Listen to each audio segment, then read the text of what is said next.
What's up, everyone? It's your boys, the Goof and Goober Show. My name's Regan, and this is. This is Matt Leathers. What's going on? Oh, I shouldn't have said my last name. Ooh. Now people know where I am. They're gonna search me online. I can edit that out if you want me to, or we can start over. No, it's fine. It's the first episode. It's the very first episode. We're really excited to get into this. This is something that's been in the making for years. We're going to kind of get into that about who we are and why we started that. But first, let's get to know each other a little bit. Type down in the comments. We want to know who you guys are. We want to hear about you guys' life and all that stuff, and love to hear that. But I like to hear about Matt. Matt, tell me a little bit about yourself. Yeah, like what the heck do you guys want to know? Well, let's a little bit about. Yeah. So, you know a little bit about me, just a little bit. Just a little bit. Yeah. Mm-hmm. So okay, so let's start it off here. So, new father, about a year and a month, 2 months. She's 14 months old, about to be 15 months. She has just started taking her freaking steps, dude, and it's like that's crazy. Like today, she took I don't even know how many steps. Probably like 40, 50 steps all by herself. And like. She's been going on these runs where it's like 10 steps a piece. So, love it to death. Stay-at-home father, kind of. So I work from home. I work for a marketing company where I do sales. So I work from home. So I get to spend a lot of time with my family. It is such a blessing to be able to do that, because it's like, I mean, because like you don't work at home, so it's like being away from your family and having an opportunity to be home all the time. It kind of sucks at times, but it's like I would never trade it for the world. Just because I'm with them all the time, so I get to experience a lot of stuff that I wouldn't have been had I been at a different job. But outside of that, so currently, there's my daughter right now. Say hi, Scarlett. Hi. Oh, Matthew, now you gave away your daughter's name. Hey. Oh, no. Oh, yes. Actually, while you're here, do you mind grabbing me a water since I gave her my water? That'd be great. There's like nothing in here. So outside of the company that I work at, I do split some time with a college football program. We both played football there. At Crown College. It's in Minnesota. So I do spend a lot of time outside of work, just getting doing football stuff, recruiting, talking with players and getting to know those guys and help them grow, and you guys will kind of learn as we go. We're a Christian. We're a group of Christian guys. We're a bunch of dorks and want to have fun doing it. But we also just want to worship Jesus and let give him everything we've got. Because without him, we're nothing. So, literally, go to a Christian college, work there, and do some football stuff, and coach running backs there. So it's awesome to be able to work with kids and ministry and stuff like that in a different way. So that's kind of a little bit about me. Kind of what I do, the stuff I do. What about you, Regan? Yeah, so my name's Regan, Regan Dvorak, I'll say it. Like Matthew, I was born and raised here in Minnesota. Unlike Matthew didn't really tell you a whole lot about himself. Matthew grew up in Texas. Thank you. And he's a bad boy. And we connected at Crown and basically became best friends there. Well, at least he's my best friend. I don't know about me with him, but we'll figure that out as we go through these. Couple close contenders. Yeah. And so I played at Crown, like Matthew said, and graduated there, and live in the cities, which I never thought I would ever live in the cities. But a little bit about me. Obviously, I love sports. Sports is a huge thing for me as I grew up, and still to this day. Matthew and I still kind of get after it in pickleball. You know, a little bit about that. Yeah, I don't know how many times I beat you. Probably like 105. Well, fun 6 fact: times. Matthew and I, we went to like Matthew said, we went to a small school college, and they started their tennis program there. And the tennis coach was our defensive coordinator, and he knew that I had played tennis in high school, and so then I just recruited Matthew, and we played college tennis, and we just got wrecked every time. Except once. I won once. I did win one game, and it was the last of the season. It was a great time. Dude, I got wrecked so bad. It was... The guys that, like, you just, like, look at these kids, and you're like, God, I would freaking smoke this kid. I'd freaking smoke this kid in every other type of sport except freaking tennis. And then once you get to tennis, it's like, oh my gosh, freaking wrecked me. It look like an idiot. Well, like, the guys that we're playing, the kids we were playing, were like, have been probably playing tennis their entire life, and like this is their sport. This is something that they love. We didn't really like love it. We didn't grow up really playing it a whole lot. I just started playing in like high school, and well, my college was pretty, or not my college, my high school was pretty good at tennis. That was another thing they were good at. But my camera's not focusing right now, but whatever. It'll focus hopefully through this. But yeah, so football tennis guys. Live in the old St. Paul. I have a 6-year-old son, married with a beautiful wife, and I am a UPS driver. And we'll see how long that lasts. But, you know, hey, shout out to all the UPS driver guys out there for... Oh, shoot. I didn't mean to do that. My bad. Okay. Shout out to the UPS drivers out there who are, you know, just getting it done, you know. Yeah. That's a little bit about me. So, Matthew, I also forgot to mention, okay.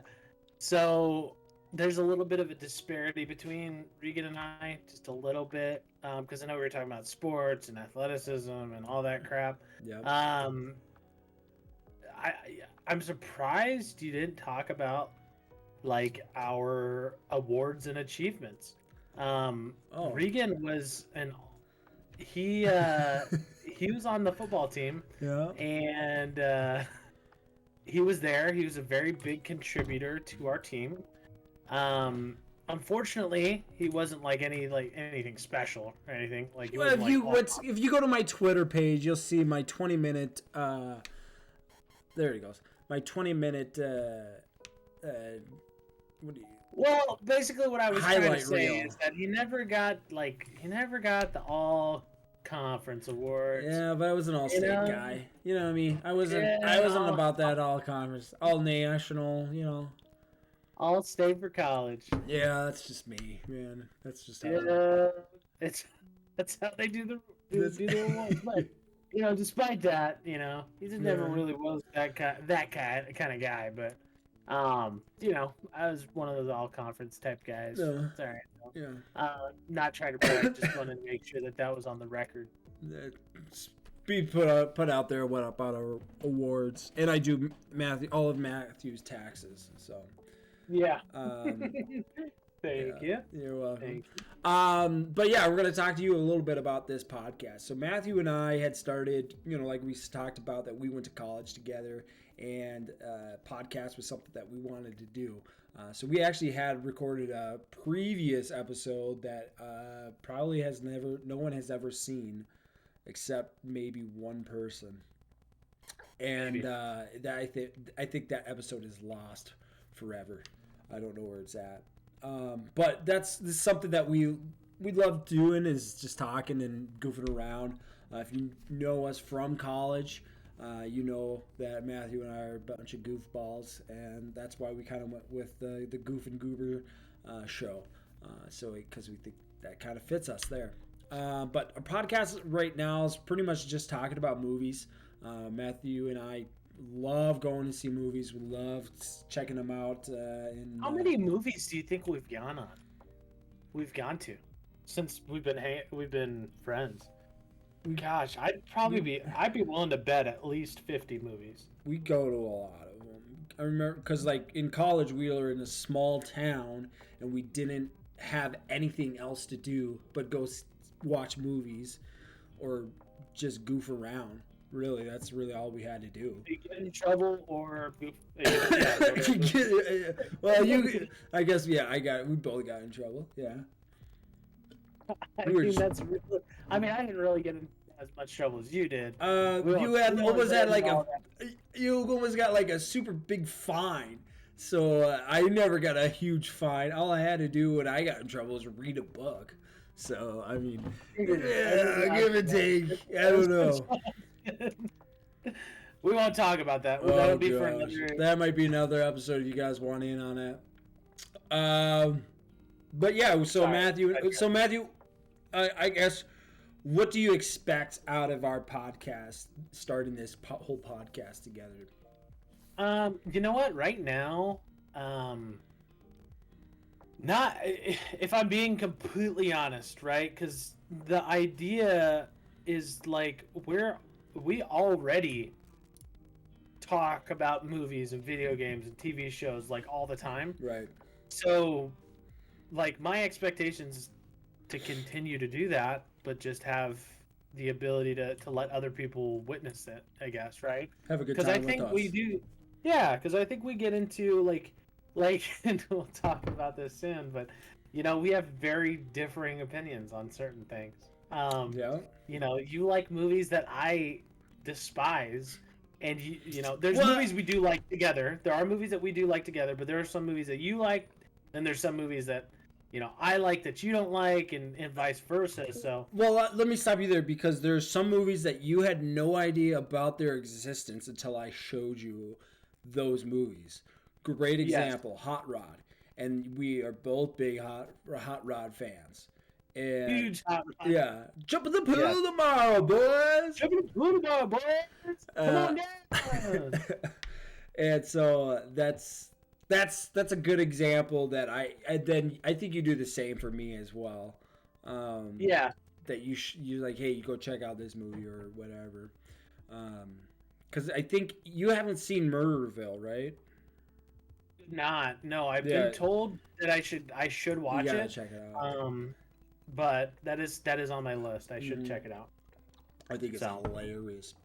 But yes, I completely agree with you on that. That it's just basically our conversations that we have, a little bit more intentional though. And it's usually like we talk about the movies pretty much after the movie, and I usually ask it like, what do you think about that?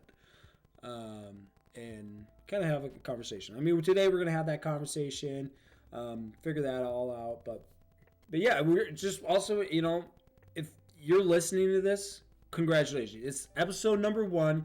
You started off beginning. We're really happy you're here and listening. You are now officially part of the boys. You are officially part of the Goofy and Goober show, the Goof and Goober show, and we want to welcome you. And thanks for joining and listening today. And so we're gonna kind of get into it right now. I'm gonna probably edit that out, but who knows? I got over the flu a while ago, so it's kind of whatever. I'm still dealing with the cough, and the freaking cough will get you, boys. Yeah, that'll do. The boo. So yeah, we're gonna go into it. The first thing we do want to talk about is our top 5. We want to get into the top 5 movies of 2022, since it is a new year. We never really did any podcasting or anything shared with you guys about the 2022 movies, but we'll start with number 5. And I think I'll go first in this, and then Matthew, you can kind of follow after that. Yep. We'll go every other one kind of thing, or you can go Yeah, 5 sure. and 4, whatever. We'll figure it out. My number 5 for the 2022 best movies by Ricky Dvorak would be Glass Onion. I think Glass Onion was a great combination of acting, great combination of a story, great combination. I love a good mystery. I love a good mystery movie, and as well as the comical. So it had everything you wanted in a good movie. I think Glass Onion was just great. You couldn't go wrong with it. I can't think of anything that I didn't like about Glass Onion. It's just probably not as much action. I'm a big action guy, so not as much action as I would like. But that's just me. So Yeah. Matthew, what is your number 5 in the top 5? So I just want to put this out there for the record. Okay. Tell me, give it to us. Morbius is the worst movie in the entire world. If anybody has it on their top 5, like, I am so sorry for you. Well, I don't even feel sorry for horrible movie. I don't. You've got problems. You got problems, and I will never listen to you about movie recommendations. Exactly. Ever. Exactly. After seeing that movie, no, never. So Never I just wanted to again. make sure that was on the record, because we spent money on that movie, and it was horrible. It was It was a waste of time. It was Okay, horrible. so my number 5 for 2022, and this might be a little bit of a curveball. All right. So I'm going with Doctor Strange in the Multiverse of Madness. Ooh. Okay. Now Okay. here's the thing. Now, this movie has gotten so much hate in different types Right. of criticism. Like, some people like it, some people don't like it. Right. I personally, I thought it was pretty good. Now, let me rephrase here. I thought it was entertaining, right? There was a Right. lot of things in there that I'm like, when we went to the movie and saw it, like, I didn't know what was gonna come or what happened next. I didn't know who was gonna die. Spoiler alerts. Movie came out a long time ago, so if you didn't watch it, that's your fault. But the people dying and literally the Illuminati getting wrecked, like, that hit me in a weird way, and I was like they just killed off freaking Reed Richards, John Krasinski. Like, everybody has been asking for it for a long time, and we finally got it, and then they killed him off, and so it's kind of like a bittersweet thing. Yeah, I think some of the writing wasn't very good. Yeah. I think they did moving along on the plot point and how they did stuff, and some of the CGI was really bad. But overall, for me, it's rewatchable. It's something that I can put on and enjoy, but it's not like the banger of the year, if that makes sense. So Like, that would be my number 5. well, spoiler alert. I think there's more to movies than CGI. For Yeah. sure. 100%. For sure, 100%. I believe you. I mean, can't go better. I mean, if they have really good CGI, but a crappy story, it ruins a movie, you know? So, Horrible.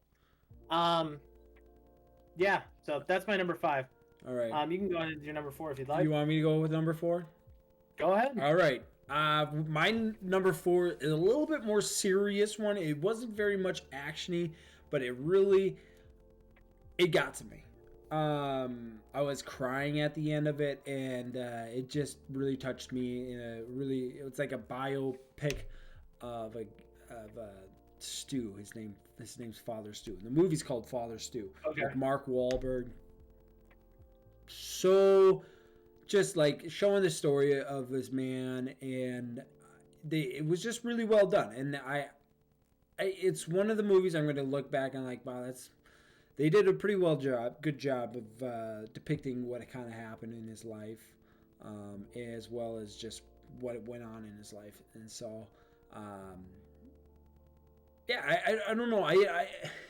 I was contemplating if I should put this one in, since it was like, it's not like like, what do you call it? Fictional movie or anything. It's a nonfiction movie, basically, and so it's just like, but I loved it. It was great. I would recommend it, highly recommend it, if you haven't seen it, to go see Father's Stew.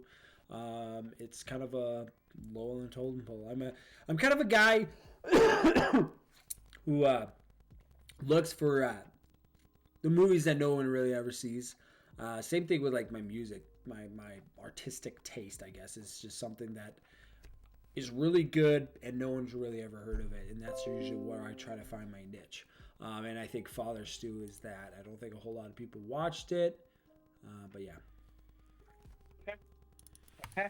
All right, what do you got for? So number 4. Okay. You're gonna absolutely hate this. Oh boy. But I'm putting Woman King at. No, oh no! I'm kidding. My word! How could you? I'm kidding. It was an okay movie, but it was not an okay movie, but it was okay. Okay. Oh, okay. God. Here's my actual legit number 4. Okay. All right. My legit number 4 was Beast. Okay. So we saw this together at the movie theater. Yep. And this was with Idris Elba, I think is that his name? Idris Elba, something like that. He plays Heimdall. Idris Elba. Yep. Yeah, so he plays Heimdall in Thor, that whole franchise. And really did I just rewatched this movie on my plane ride back to Minnesota. Oh, I did like a bunch of trips and stuff, and I put it on. And normally, and nobody really knows this except my wife and people who've flown with me. Like when I fly, I fall asleep right away, and I'm asleep the entire ride. And I'm talking, it doesn't matter if it's a 2-hour flight, 4-hour flight, 30 minutes, it doesn't matter. Like I will sleep the entire time. I had turned on this. I was looking at the screen on the thing, and it popped up, and I was like, "Oh, this was such a good movie." When we went to the movie theater, popped it up, and I literally for the entire 3-hour trip, I watched the whole movie and stayed up the entire time. And this movie just kind of hits from a different level. Being a new father, and at the end. So spoiler alert! Please go watch the movie before you listen to this. So at the end of the movie, when his daughter, she got cut up or something on her side, she had to get. They made it back to this village, and this village had basically nothing except alcohol on it. So he poured the alcohol on her, tried to fix her up because he's a doctor, and then all of a sudden he goes to try to find supplies in the place, and the lion that had been chasing after them and hunting them down had followed them. And so he basically he put his daughters in this cage and was like, you guys are going to stay out here and I'm going to go fight off this lion by myself to to save the lives of his daughters. And that just hit me so much, because it's if I was ever in that situation with my daughter, I'm sorry, I would die for my daughter. In same case probably with you and your son. If it came down to that, he had the nuts to do it, and we saw it in the movie, and it was just awesome. So that resonated with me, because I'm a very protective type person. It's true. It's kind of the way I am. No matter who it is, if it's a friend, if it's as much as me and Regan's wife argue sometimes about certain things. We would there would be no scenario where I wouldn't step into that. Yeah. So it really hit me, and so I really like that movie. So that's why I put it at my 4. All right. I fell asleep to that movie. Just let everyone know. You gotta go back and watch it, man. I might. You also worked a really long day, I'm pretty sure, before that happened. We had a really late showing. We had like a It 10 might o'clock have showing. been. I think I remember. I think so. Yeah. Yep. Okay, well, that brings us to number 3 in our top 5. We're getting through these like fast, man. We're at 25 minutes. Let's go, I guess. Yeah, 25. I was pretty excited. I love this actor. Or not 25. What did I say? Number 3. Number 3. You said 25. I don't know why I said 25. Oh, because I said 25 minutes. Yeah. Yeah. So I love this movie. It's called The Gray Man. Love the actor Ryan Gosling. It's also with Chris Evans, the guy who played Captain America. But Chris Evans is taking more of villain role in a lot of his new roles that he's been taking on since Captain America. And ever since I don't know. Chris Evans isn't always my favorite, I guess, but I think he plays a good villain. I think he's been doing well, especially with the mustache, as well as in this movie. You'll begin to know about me. I'm very critical on kid actors, and the kid actor in this was great. And I don't care what your age is. You're the big dogs now. You know, you're playing with the big dogs, so I'm not gonna hold back just because of your age, you know. But I love Ryan Gosling, the movies he's been doing, and I love that he's been in this action one. Loved him in Drive, and so he's just I don't know, just phenomenal. I love the action, really action packed, and just kind of kept you on your toes of what's gonna happen next. So yeah, loved The Gray Man for number 3. Okay. That is on my list to watch, by the way. You haven't seen it? I have heard a lot of good things about it. Oh, gosh. So I got a long list of things that I got to watch. All right. Okay. So actually, my number 3 is actually, man, it was a toss up because after talking about so we did a podcast before and we scrapped it, right? But after thinking about it like that night, I kind of want to change my ranking a little bit. Oh, okay. Boy. Oh boy. So for number 3, I'm gonna go with Avatar 2, The Way of the Water. Whoa. Okay. So Regan knows that it's a little bit different now. So there's something else in there that. Okay, let's go. Yeah. You finally come to your senses. All right. Okay. I still think that I still think it's a good movie. I still think that the story is a good story. I think that it's a very good. If you haven't seen it, again, spoiler alert. Like, I'm a big spoiler. I don't really care, but I'm just gonna put that out there for you guys. So if you haven't watched it, do not continue. Go watch it and then come back. But so the story of like him leaving the tribe to go over to the water nation. I'm thinking like Avatar: The Last Airbender. Him going over to like the water nation or whatever, like it also kind of hit me in the feels, right? Because it's like, and this is something that has been impacting me in movies lately, is because I think about my family and I think about my daughter and I think about all the things that like I would want to do to make sure my family was okay, and to think that he would travel and leave his whole who he was as Jake Sully as an avatar or whatever, to go to somewhere else, to some foreign place, to try to create new life essentially, and create a new space for his family that's safe. Like, that's an honorable thing to do, and for it to just completely turn around, like, that was something that was like, it kind of scared me a little bit, but then it was also cool because he also had other people that were helping him, if that makes sense. Yeah. Now, what did kind of make me switch, and I'll explain it as I get into my 2 in a moment, was that there was like a lot of flaws in how they maneuvered the plot points that really Like, to me, now that I'm thinking about it, I'm like, maybe it's not as smart. I don't know why. That just doesn't make any sense. No. Like, the fact that, again, spoiler alert, that they bring back, what's his name? Like, for me, at the end, when they are about to kill him off, I'm just thinking to myself, well, they'll just bring him back. They'll just bring him into a new body. Yep. Like, what's the point? Like, all of these people are getting upset that they're going to die, right? Or they're going to get killed, or their family's going to get killed. You could just revive them. Like, that's all they did. So what was the fear of... I don't know. For me, it's like the complex. You take the life complex out of it, and you're like, what's the point of the story then? But overall, if you take that aside, if you disregard that, I know it's a big piece, right? But I have the ability, and I've been able to do this for a lot of different movies, like bad movies that, besides Morbius was dog, horrible.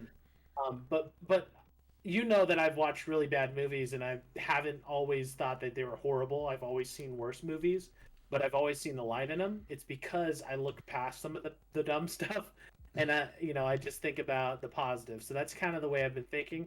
But my number 2 is kind of, I mean, I'll explain it in a moment, but go ahead. All right, we're going into number 2 now for our top 5. Number 2 coming in for me, I think I'm gonna have to go with Thor: Love and Thunder. I think Thor. Everybody gave this movie such crap. I think it was hilarious. I thought it was just a great movie, great storyline about what Thor.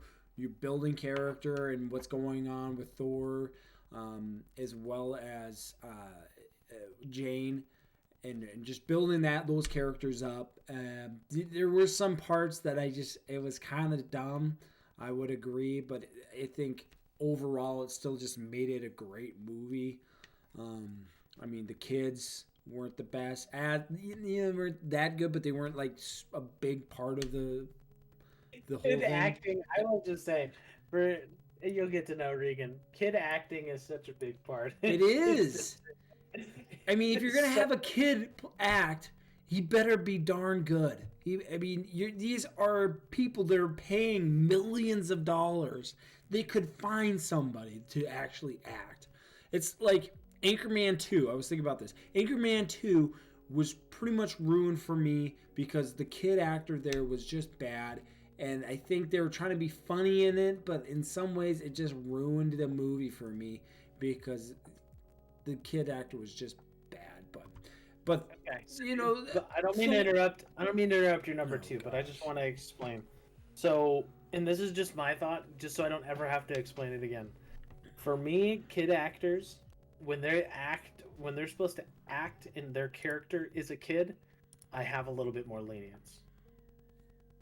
Now, I will attest, and I will say, when they are a kid actor, but they're supposed to act as, like, a sci-fi character or a whatever, right? Like a different type of role, sure, they have to be better. But when kid actors are normally told, hey, you need to act like a kid, I have a little bit more lenience. But go ahead, I'm sorry, I didn't mean to interrupt your number 2. Sorry. I'm gonna have, when we get into Avatar, I got something to say. I think that's gonna be, I'm gonna wait to talk about that. But anyways, yeah, Thor: Love and Thunder, great movie, great storyline.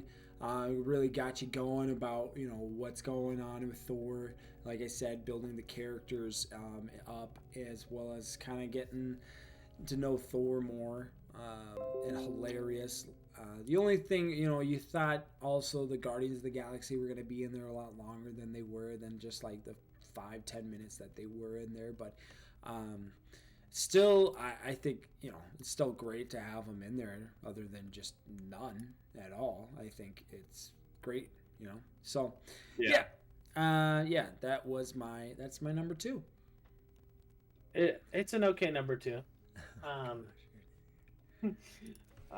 We'll have like a different episode talking about it, but So my number 2, okay? You ready? Okay. My number 2 is Black Panther: Wakanda Forever. Oh, okay. Okay. I saw this movie twice. Okay. I saw this movie twice. Okay. And I wasn't necessarily blown away the first time. Right. The second time, I wasn't necessarily blown away again either. But I went back and watched Black Panther 1. I went watched basically every movie that Chadwick Boseman was in for the MCU. And it just kind of made me think of like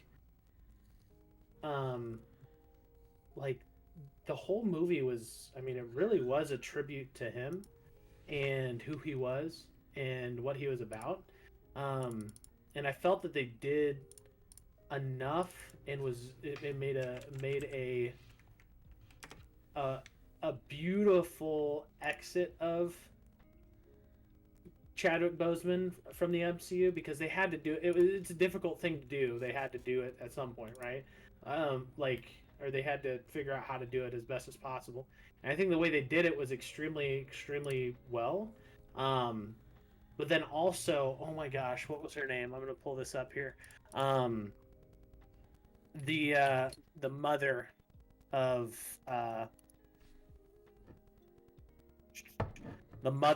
T'Challa, Queen Ramonda. Mm-hmm. She, the lady who freaking played Queen Ramonda, she is a baller, dude. Like, I have never sat in like listened to one part of a movie as many times as I've listened to when she was talking to what's her name here? Oh gosh, I'm pulling up her name that way I don't mess it up. Where is it? Okoye. Yeah. When she loses Shuri to the Talokan. Spoiler, just let everyone know. Oh yeah, spoiler.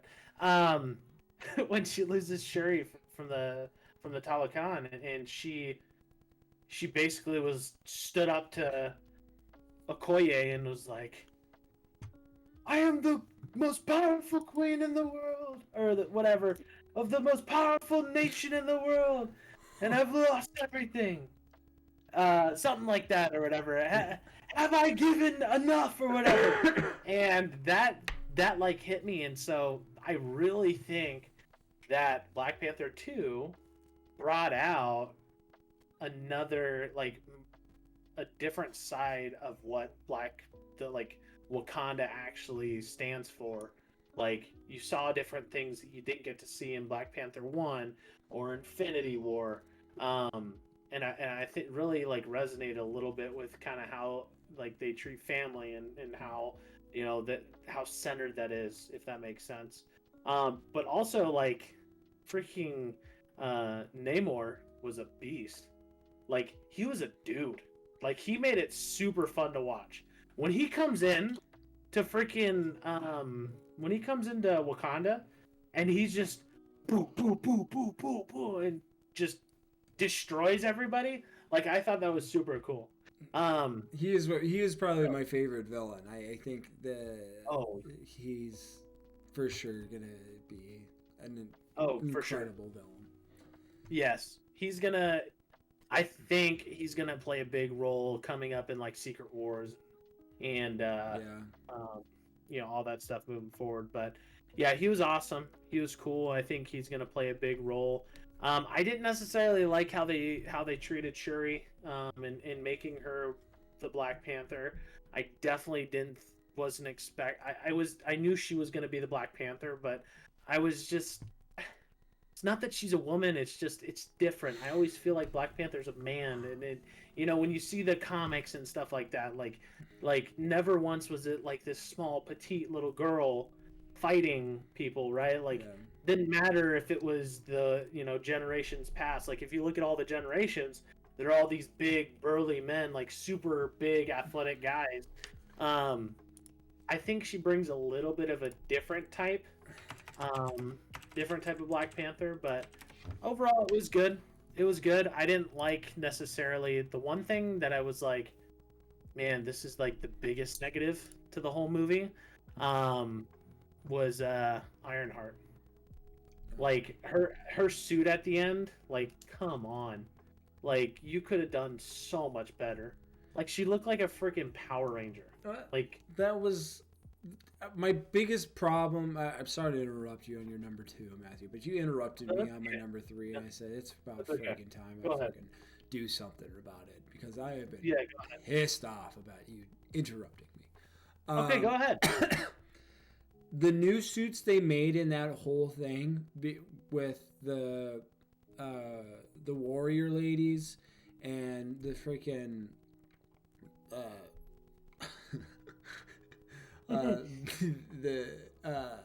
what's her name? Okoye and what's her name? Yeah. That suit, you mean? Yeah, it was the dumbest thing ever. It looks like the Predator. She looked like Predator from Alien vs. Predator. And it was just like, this is so dumb. You could do so much better. And I completely agree. They could have done so much better, but they just completely botched it on that. So here's the thing, and I didn't necessarily mind those two as much. Like, look, because I think they were side characters. So this is where Regan and I differ. Like, side characters don't affect me as much as main characters. They do to an extent, but not as much as Regan. And like side characters. Yes, they weren't side characters. They're not. Overall, the overall scheme, yes, they're side characters, man. Like they helped move the plot, but overall they were side characters. Okay, even Ironheart was side character, but I think they're also trying to make her. I think they're making a TV show about her. Yeah, if I'm not mistaken. She's not a side character. She's going to be a main character. What I'm saying is she will be a main character, but she was a side character in this movie. But her suit affected me more because I knew she was going to play a big role moving forward. Right. I don't think Okoye and Nakia are going to be a huge role moving forward. They're going to be, assisting, obviously, Shuri and moving forward through that. But ultimately, I don't think they're going to have their TV show. I don't think they're going to have like a lead role on Avengers Secret or Kang Dynasty, or anything like that moving forward. That's the way I thought about it. But Ironheart, that was dog crap. Okay, I don't care what anybody says. That looked horrible. The other ones I can live with. Whatever. You're a side character. You don't have to look as cool. But Ironheart, you gotta. I mean, they had to do better than that.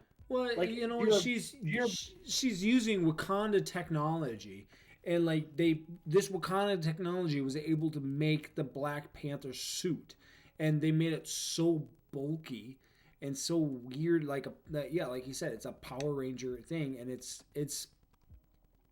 I don't know, it doesn't even look like the comic either, but that's.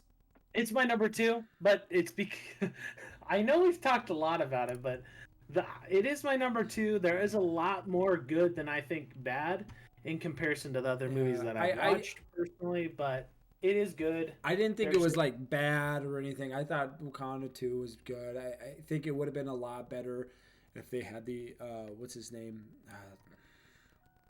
I mean, he died. I think. I personally think they should have. And this is my personal opinion, I think they should have had Chadwick Boseman in the movie to at least try to CGI him pretty much. Yeah, CGI him or whatever, get him in there. And it doesn't have to be perfect, but it's to see his face in the movie, in the Black Panther suit. Well, I'm just away. Yeah, I would agree. I would say that I'm just saying, like, to think about like the writers and the directors of what they were expecting of what was going to happen, and they had to completely change the whole story because of what happened to Chadwick. I can't think of his Boseman. I'm sorry. Yeah. And so that's the sad part. Scene, though. What? That end credit scene. We'll see what happens. We'll see what happens with the Black Panther universe. But dude, I can't wait. Yeah. Okay, here we go. We're on the number 1 top movie for the Goof and Goober show of 2022. My number one would be The Adam Project. I told you this the other day, probably. Yeah. But that movie was, you get all the emotions, and you really feel it in the end, the action, kind of figuring out what's going on with, because Ryan Reynolds in it, but he plays Adam Reed, and trying to figure out what's going on in his life and what's going on. Huge, just it's a really great story, new, and you fall in love with the characters. And not only that, they have a child actor called Walker Scobell, and he was great. He didn't ruin the movie for you. He was good, and he kind of, I think from what I remember, he is in love with Ryan Reynolds already, and they had like kind of similar personalities, because Ryan Reynolds kind of is playing that Deadpool kind of character still in all of his, and I think it's just more of who he is. I don't know Ryan Reynolds that much, but it seems like he's just kind of the Deadpool, just whatever. But great. It got Mark Ruffalo in it. It's got Jennifer Garner. I mean, just a great cast as well, and just great story about time traveling too. Everybody loves a good time traveling movie.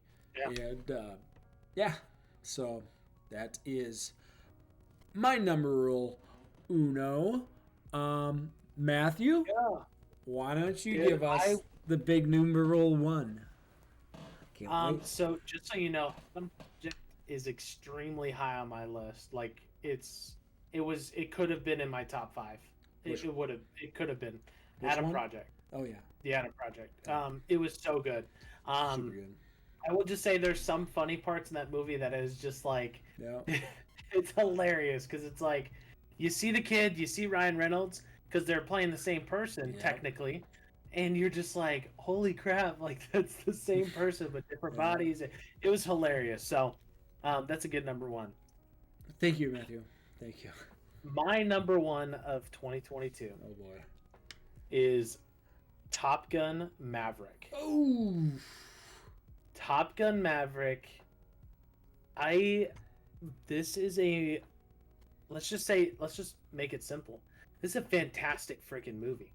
Like, if you haven't seen it, like, go watch it. You don't even need to watch the first one. Yeah. It'll tell you everything about the first one. If you want to go watch the first one, sure, go ahead. But you could watch this movie as a standalone movie without knowing anything about the movie before. There's some key things, but it kind of explains it in the movie.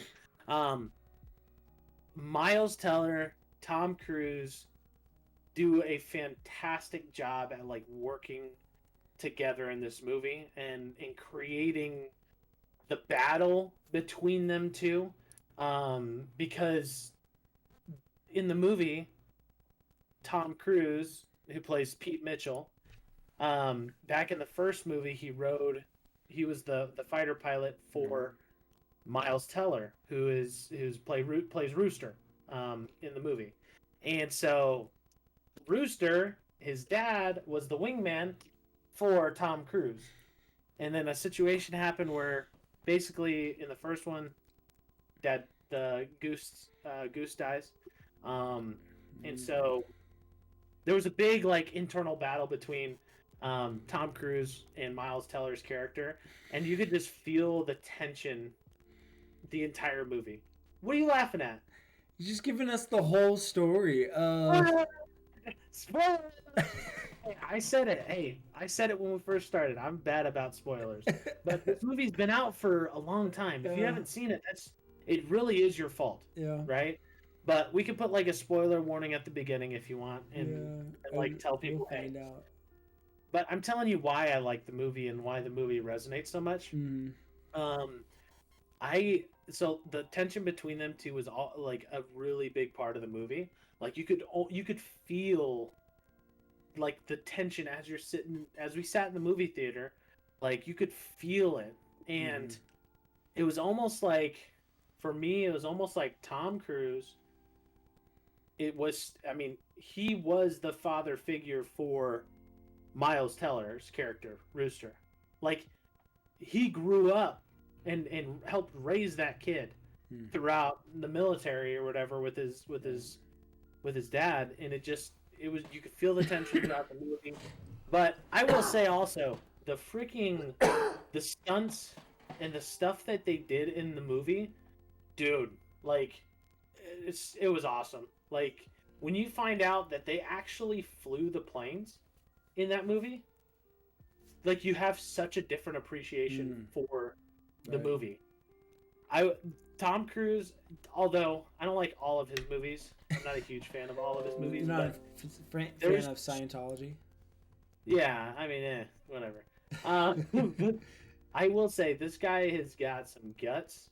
Yeah. Like, the stuff that he does, I saw a video on Instagram like a week ago, him doing some stunt for a movie coming up where he literally was driving off this cliff on a ramp with a parachute and the motorcycle, and he drives off, and as he goes down, he has to pop up in his parachute. And so normally most people would do like stunt doubles, but he's like, no, I want to be in it. I'm in it.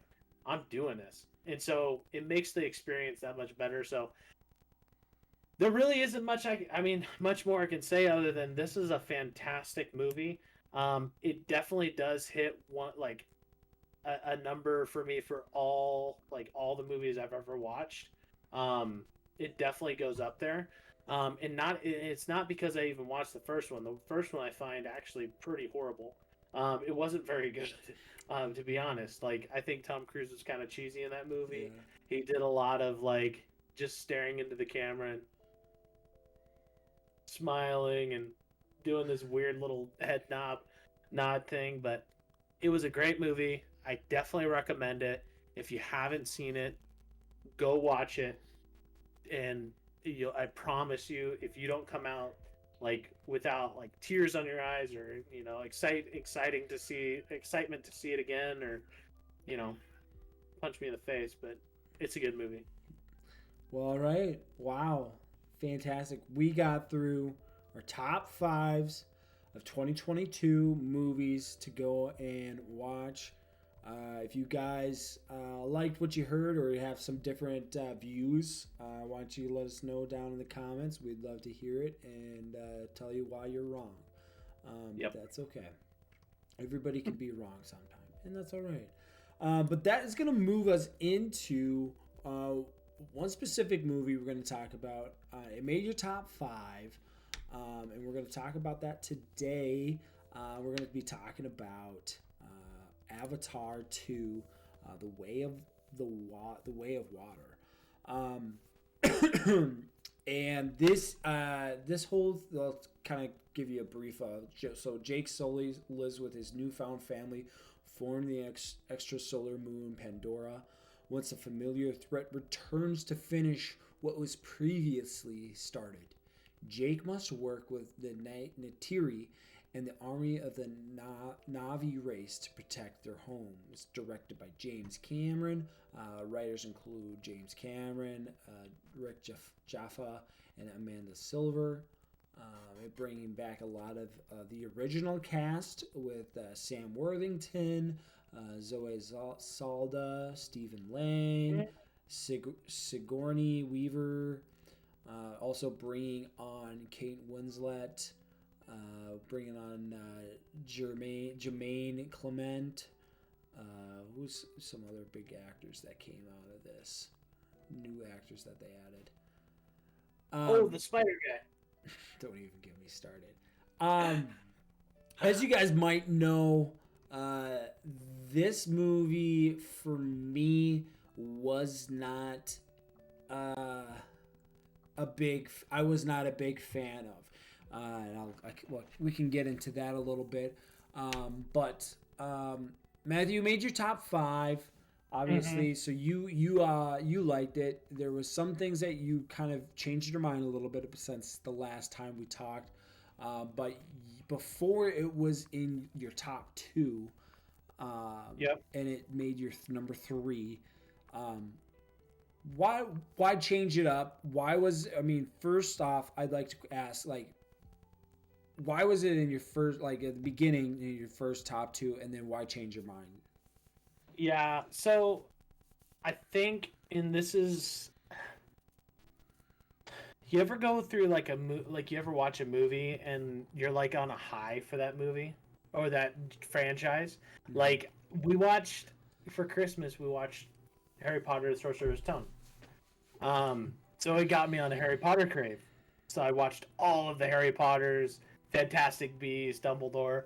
So I watched them all, right? So I kind of get on these like little craves where I'm like, man, I gotta get me some more Harry Potter. Like I gotta dive into this. Right. Um, I I watched, so first things, combination of things. So I watched Black Panther. I watched Infinity War. I watched Captain America, um, versus Civil War. Yep. Okay, so basically everything with Chadwick Boseman in it. Okay, and the reason being was because I'm waiting for February 1st when Black Panther 2 comes out um, on Disney Plus, so I can watch it again. Yeah. So I was preparing, but then I also threw on Avatar 1, and I watched Avatar 1 when I was heading to sleep, and I just realized like Avatar 1 was like it wasn't very good. there was it wasn't very good. I go back and watch it now, and I'm like, this CGI is really bad. Like I don't know how it made billions of dollars. Um, with the CGI, and back in the day, sure, the CGI looked really good, Mm-hmm. but nowadays it doesn't really hold too well. Right. And so it just got me thinking about like, man, like in the next 2 or 3 years, because every time I watch a movie, like I watched Avatar, or excuse me, the Avengers, like a couple months ago, and it does not hold up CGI wise. It's like not very good. No. It's good to watch because it's entertainment, but it doesn't hold up. Like it wasn't as like when went to the movie theater, I saw it and I was like, holy crap, like this is so awesome. And so I think I was like on a little bit of a high Mm-hmm. for Avatar at the time, but I will say I do still like it right now, and the reason why 2022 it offered a lot of good movies, but it really didn't. There's a lot of bad movies, Yeah. and a lot of bad movies we saw together that Right. were just like it was very hard to stack Avatar 2 above Black Panther because there was no other movie that could have like helped steer that. And after seeing all the other Avengers, it just made me rethink. I was like, oh man, this movie has way more impact on the MCU moving forward than the Avatar 2 does on the Avatar series moving forward. Um, and so that's part of the reason why I switched. It's Right. still a great movie. It's still got really good graphics. It hits every note that I would love for a movie. I will rewatch it when it comes out, but the reason why I moved it from number two to number three was because I'm just way more excited about Black Panther and what Black Panther has to do with the MCU moving forward than Avatar does with Avatar moving forward. Mm. Although standalone Avatar 2 was a good movie. Yeah. If you remove all the CGI in Avatar 2, is it still a good movie? Um, well, it depends on how you would do it, right? Because what are you doing? Like a cartoon? Well, if you just do it like, uh, uh, like a Muppet, what's the Tim Horton kind of thing? If you do it like, or like, because they used to do it seriously, like back in the day. What was it? What's the movie that it's all Muppets and they're dead serious? Like it was, it wasn't America. Look, I think and I get where you're coming at, and I'm just gonna squash it now. Okay. But like, if you did that to any movie, you wouldn't like it as much. I don't think you would. If Used you were to. to take a, if you were to take Top Gun Maverick, Mhm. okay, and you were to take Top Gun Maverick and take it away from all of its glory of what it is now, and you recreate it into, let's say, the Muppets or a claymation or a cartoon, like that is such a different experience that it wouldn't have been in my top 5, I don't think. Really? Right? Like it just would have hit me differently. Yeah, absolutely. I think I don't know. It's like when I think about Star Wars and the Clone Wars, right? You've seen Star Wars, have you seen the actual side movie that's a cartoon? Yes. Yeah. So if you stack that up versus Clone Wars, like Clone Wars 2 or Star Wars 2 Clone Wars, not a very good movie. But the cartoon also isn't a very good movie. Well, like, it's a horrible movie. I would disagree, because there's a movie I have on VHS, Lord of the Rings. There is a old time Lord of the Rings movie that was made cartoon, and then they made the live action one.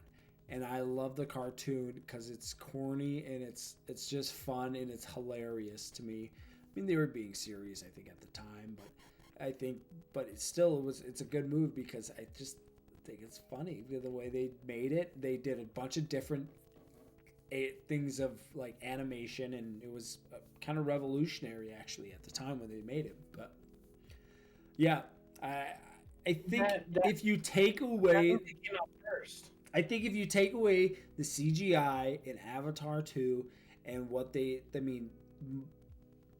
the whole basis of Avatar 2 and why people love it is because of the CGI. It's not because of the story. It's not because of the acting. It's not because of this crazy new idea that James Cameron came up with.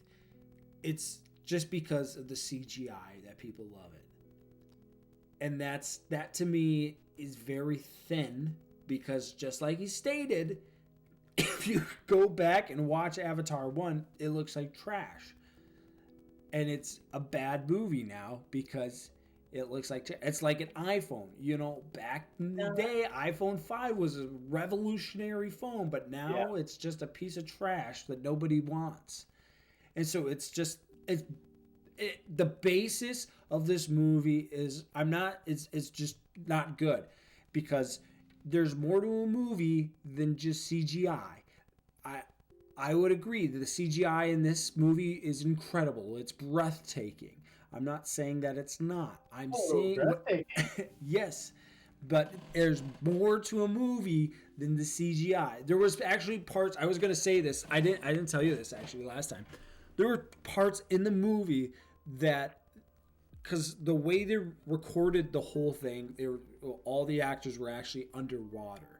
Okay, so there was a part in the movie, spoiler, where the humans were attacking the Na'vi, and they were underwater swimming, and I'm assuming they were recording this all underwater. But then they had these little lobster robot things that were swimming at them. And you could tell how bad of the CGI compared was. There's a reason why James Cameron wanted the actors and record it underwater, because it looked way better when he did record it than to actually make a CGI and have them like propel basically from like lines, whatever. So it looked way better. But then he did that with these lobster things, so it made it look like, if you watch Spy Kids 3D, it looked like Spy Kids 3D. The animation there looked like trash. I mean, it was really quick, but it was like, ugh, that didn't look good. And this whole movie is based off of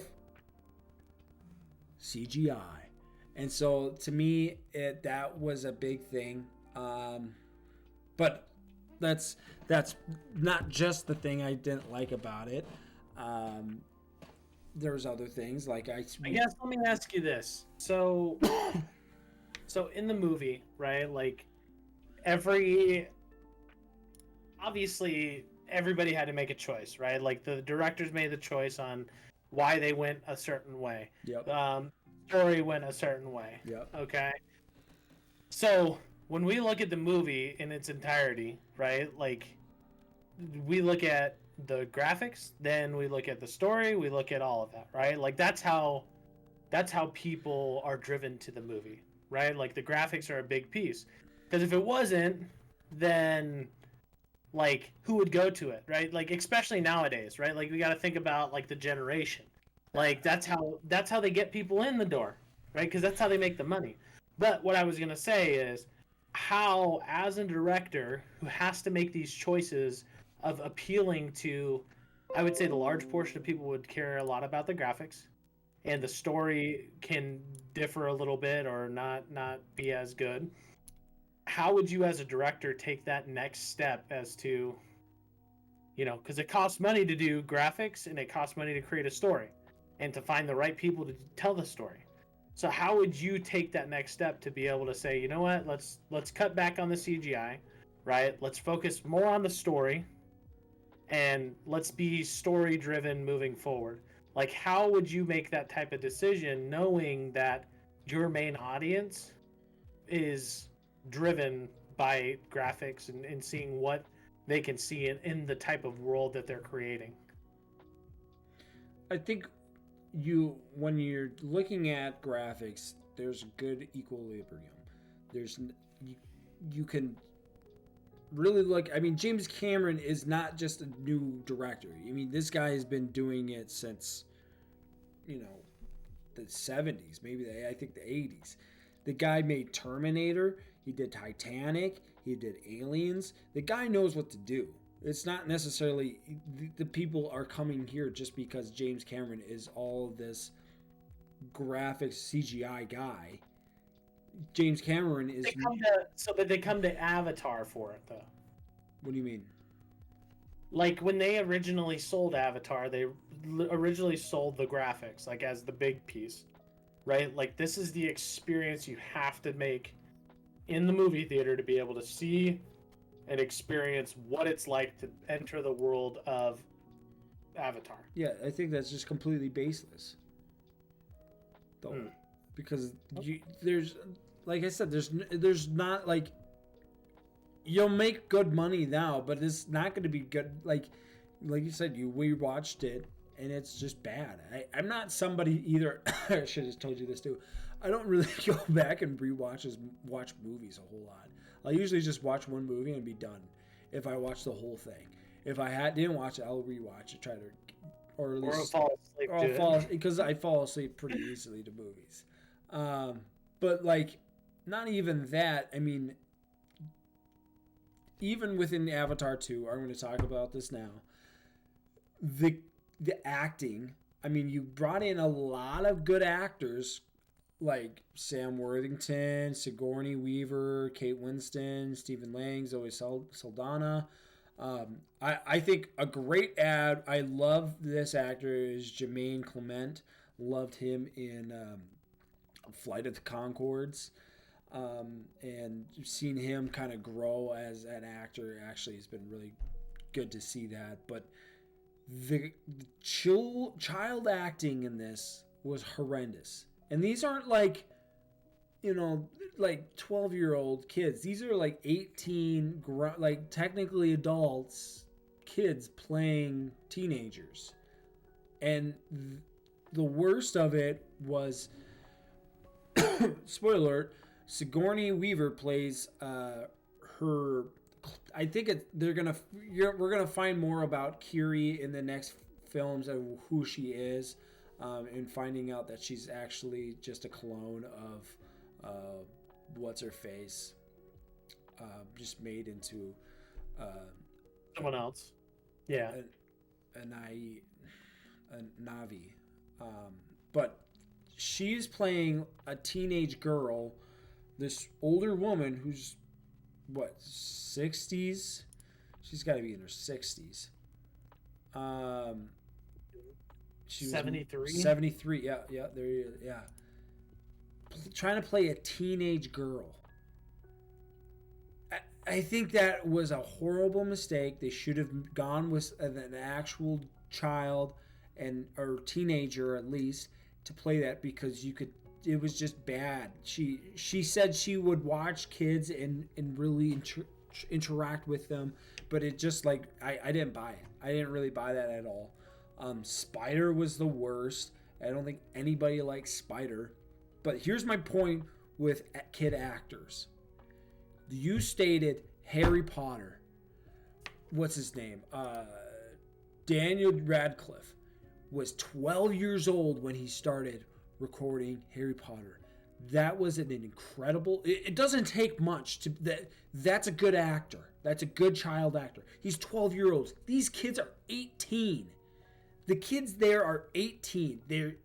They can find kids out there that are plenty good actors, but they find some trash actors, whatever, Jack Champion to play Spider, and he's just not good at all. It reminds me of the Disney Channel. They were trying to force a lot of things with these kid actors, and like the overuse of bro in the movie by these kid actors was cringe, because it's just like, kids don't talk like that. They don't say bro all the time. I do stuff with youth all the time. How do you know? I do stuff with youth. I have nieces that are that age, and these. Yeah. Anyways, what do you have the responses to that, Matthew? In my rebuttal of why I don't think Avatar 2 was the best. Okay, so just a couple things, and we could go on, and we have gone on for hours on this, but I will say this, and this is as you were speaking, and I was thinking about the movie. This Spider in particular is a kid who is troubled in his identity, right?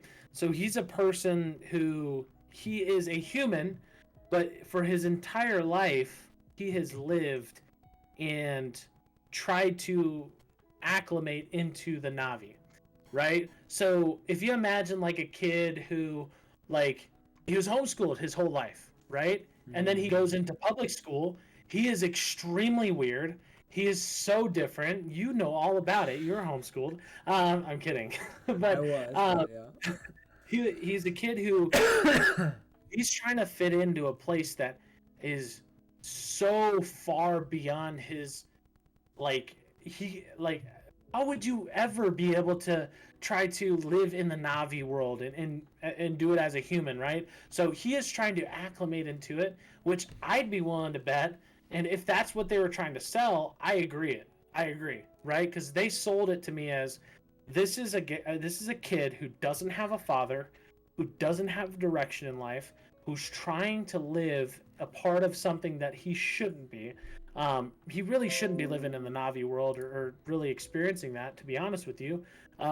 It's like if you put your kid in like some we're Christian, and then we put our kid into a school full of Muslims, right? It'd be very a tough situation to put your kid into a group of people like that, and not expect the kid to be a little bit weird and a little bit different and act a little bit weird, right?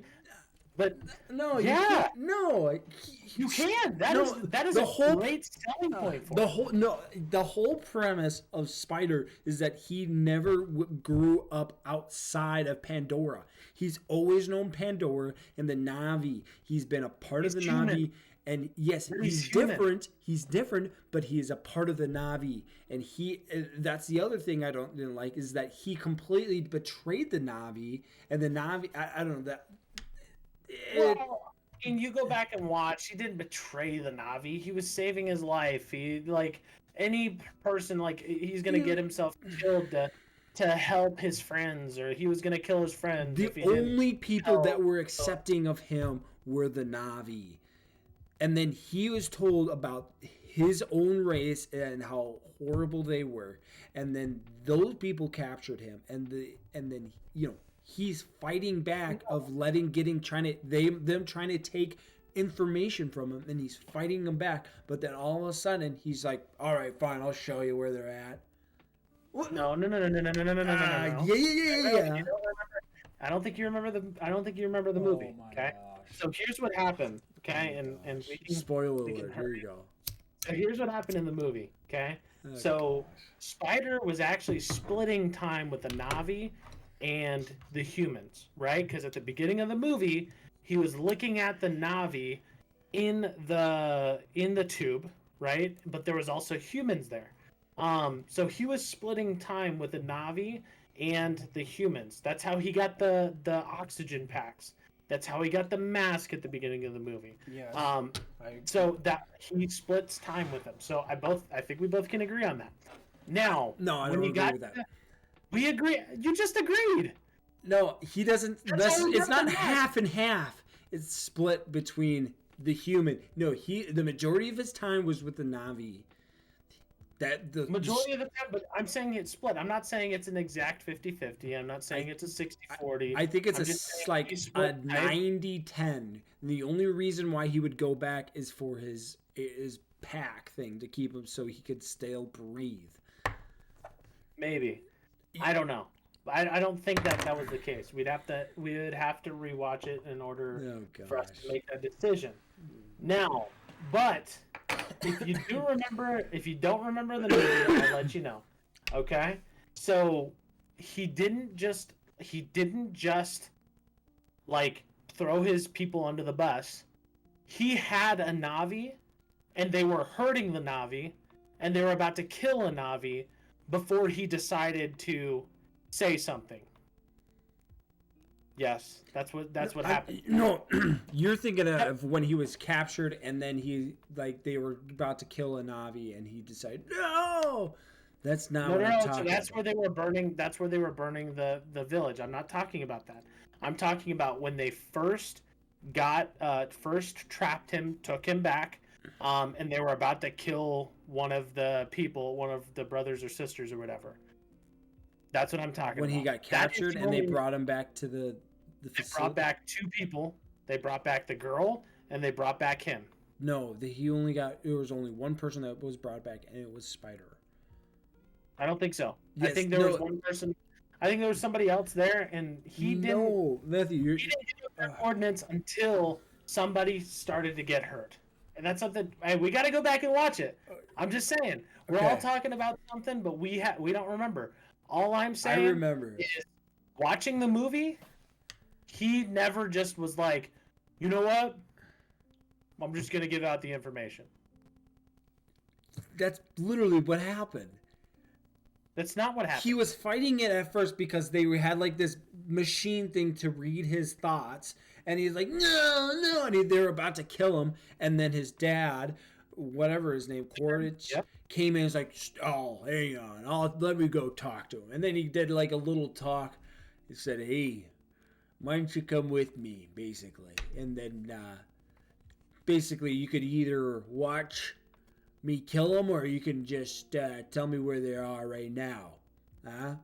And then he's like, okay, yeah, I'll just tell you where they are. And then it's just like, this is dumb. You wouldn't do that. You'd be like, no. You're not going to find them. And I know for a fact that, and that was the whole thing with Jake, is that freaking Spider knew everything about their whole organization because he was a part of the Na'vi. And they treated him a part of as the Na'vi. And that's why Jake left, because he knew that Quaritch was going to be coming for him. So I'm right and you're wrong. So you just... I mean, we haven't seen the movie in literally 3 weeks. It's been 3 weeks. Oh, gosh. Since we've seen it. So for us to not remember exactly how it happened... I'm glad we're recording this so we can go back and I can show you how right I was. Because I remember he never just gives up the location. No, the only time he ever gave up location was when somebody got hurt, and I remember that. No, he gave up where they got. How did they get their little dragon guys from? The flying birds. What do you call them? He was trying to sabotage him, dude. He was trying to sabotage him. He said, "You gotta wrestle him," or whatever. He goes, "You gotta wrestle him," and the guy wrestled him off of the ledge. Yeah. and then but he showed him where they were. He showed him like everything about the Na'vi and how they lived, and he was helping them basically live like a Na'vi so that they could understand the Na'vi, so they can be better at tracking them and hunting them down. I think we're gonna always disagree on that, but this is going nowhere. But I appreciate you having these conversations with me and letting me speak my mind, even when we disagree. What's your thoughts on the scene with the son that so he the boys take him out to the ocean or whatever, and they're like, "Come on, man, come on! Like you're not the brother that we were supposed to be talking to or whatever," and like tricked him to come out there, and then they left him. Yeah. And then the scene where that friggin' fish came after him, dude, that was a good scene. That was a good scene. The whale, the shark thingy, whatever. Yeah. That reminded me of Star Wars Episode 1, when Obi-Wan and Qui-Gon went down in to the not what was it, the Gungor's little hideout, and they were being chased by a fish, and Qui-Gon, then the bigger fish came and attacked them, and then Qui-Gon says, "There's always a bigger fish. There's always a bigger fish." Yep. And I think James Cameron stole that from Star Wars. So I think he could have. Yeah. No. They never said that in that movie. No, they didn't say that. But there's always a bigger fish. That was. I mean, it was introducing the whale type creatures thing. Yeah. And so before we jump into the whale type, because I want to ask this question. So, when they introduced the whales, right? And so in the movie, they brought all of the whales back to wherever the village, that water village was. I don't even know what it's called, the water village area. Yep. And all of the Na'vi, the water Na'vi, were swimming with the whales. I mean, what was your thoughts on that piece? And then, like, how did you feel afterwards when they killed off the main whale lady with the child? What's your thoughts on that? I didn't really. I thought it was dumb. I really didn't like the whales. To have that like intimate that they were had. I don't know. I guess it's a different whole world, and I don't know. It's kind of a it's a newer, not necessarily a newer thing, but it just show that they were really close with the animals in Pandora, and but that these whales were like, they made like this soul bond with the Na'vi, and to me that was kind of like I don't know. I think they're kind of really pushing it with these whale character thingies, especially like that. I mean, yeah, they can say that they're really smart or whatever, but I mean, I don't know. It wasn't like super interesting for me or whatever. I don't think they really touched too much on the whole point of the whales. A whole lot. What about you? I think the biggest thing I kind of said this in my top 5, a lot of movies that hit me with like having like a kid and having a family and stuff, like that has been hitting me a lot, dude, with movies. Like it's almost like my kryptonite. Like if I almost cry to something, it's because of something like that. So like they kill the whale, and then the child of the whale, the baby, was also there, and it was alive, but it was basically like wanting to beach itself on the mother. And so I felt a little bit of a connection. I did think it was kind of weird how much of a connection they had with these animals, but I also thought about the first movie where they literally stick their hair in the hair of the flying beasts, and they literally are connected, and they can feel each other's heartbeat and all that stuff, and they can feel each other's thoughts. So Right. it was weird, but it was like I was like, okay, this makes sense in this world based off of the first movie.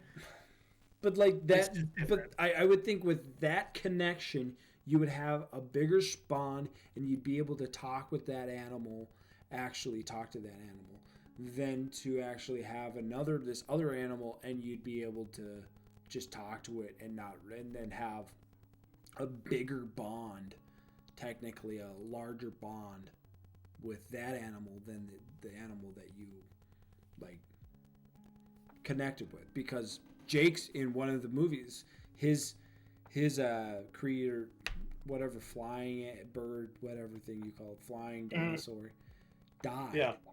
And it wasn't like a super dramatic thing compared to when one of the whale that died. Because the whale they hunted. Didn't the first dragon like die in war or something like that? Yeah, it died in war. It was in a battle. I think that's a little bit different than somebody getting murdered, like straight up murdered, no battle, no, like he had, like the whale had no way of fighting it. Like I think that's different. Like it hit me different because I like if I see like the dragon. I get what you're saying. I understand how you can see it and you kind of have a feeling for it. But like to me, it's just like, okay, but then you're showing this bond between the creature that you don't have really that bondage you would have technically with other creatures that like Navi have with the sea creatures that they ride, or even the ones that they fly, and those ones they're not as close with compared to the whales. And I'm saying like they should have probably shown a lot more of a connection with that. I don't know. It's and I don't know. Yeah. Oh shoot! I was gonna talk to you about one thing on this, but our time is getting up here. We've been going off. We've been talking a lot about a lot of things. I guess we can just do like a final thoughts of the movie. Like and why don't we do a final thoughts and your rating on the movie? How do you want to do a rating system? Dude, I don't know. You want to just do like 5 stars or 5? We could do like 5 stars or whatever. Mm-hmm. So I guess I'll go. Yep. So obviously it made my top 3 for the year. There wasn't a lot of great movies in 2022. There were, but I mean, it was tough to choose. But Avatar, I would say if I were to put on a scale, it probably would be like a 4 out of 5. Which isn't like, it isn't. It's good, but it's not a perfect. It's not a perfect rating, obviously. Final thoughts on it. I think it's a good movie. I think it's rewatchable. I think it's something that if you just take the time to watch it, sure, you're gonna enjoy it. You're gonna have fun watching it. There are some things, obviously, that aren't the greatest, which is why it's a 4 out of 5. It doesn't make the movie very good, but I will say the movie overall, it's an extremely rewatchable movie, especially like if you have a kid, the kid will probably like it. I like swear a lot in the movie. Good, so they do swear a lot in the movie. That is true. But I thought it was pretty good, rewatchable movie, something that made my top 5. It was the number 3 for me in the top. Well, thank you, Matthew. I will tell you that completely different on you. I give it a 2 out of 5. I only give it. I would give it less, but the only reason I think with the CGI, it has to give it something. Because it is revolutionary and everything. So I do think that there are some good things that came out of it. But it's the story, the acting. There's a lot of things that just didn't really add up. I also, with now you can just revive people all the time, and so that's kind of where I'm at. I think I'm at a 2 out of 5. I didn't think it was that good of a story. I think they just kind of were lazy. Yeah, like I said, the kid acting was horrible and it ruined the movie for me. So. The kid acting was horrible. Yeah. Like we all know. Yeah. Well, thanks, Matthew, for sitting in and having a conversation about, we talked about our top fives as well as Avatar 2, as well as Goof and Goober and who we are. But we want to thank you guys for listening and sharing this time with us. And we hope you come back and listen for more. So I appreciate you guys coming. And from there, we will give you a Goof and Goober goodbye. Goodbye. Bye.